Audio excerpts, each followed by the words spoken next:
মোহাম্মদ করিমুদ্দিন ইসমাইল আহি আমার মাঝত উপস্থিত হয়েছি। তেওঁৰ চমু বক্তব্য দাঙি ধৰিবলৈ আমি আহ্বান জনাইছো।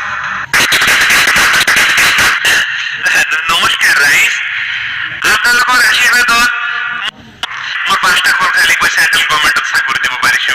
সেয়াও আপনার আশীর্বাদ আর দেশের গৌরব। এতিয়া মোর ব্যক্তিগত কোনো সমস্যা নাই।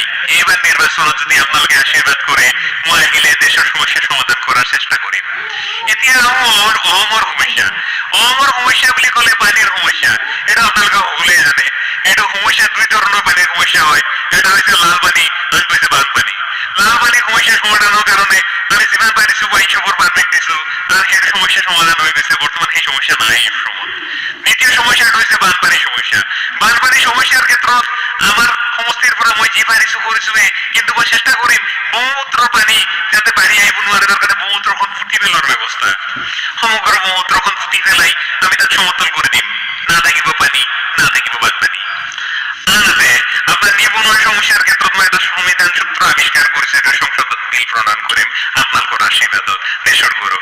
আচ্ছা, আপনার মন দি শুনকচোন। এই আইনত বাধ্যতামূলক করা হব যিসকল ডেকা ল'ৰাৰ চাকরি থাকিব তেওঁলোকে চাকরি না থাকা ডেকা ছোৱালী বিয়া কৰাব লাগিব, আর যিসকল ডেকা ছোৱালীৰ চাকরি থাকিব তেওঁলোকে চাকরি না থাকা ডেকা ল'ৰা বিয়া কৰাব লাগিব। এই বাধ্যতামূলক কৰি মই নিবনুৱা সমস্যাটা সমাধান করে দিম আপনার আশীর্বাদত আর দেশের গৌরব। ধন্যবাদ জ্ঞাপন কৰিছো। নমস্কার, জয় আসক, জয় হিন্দ।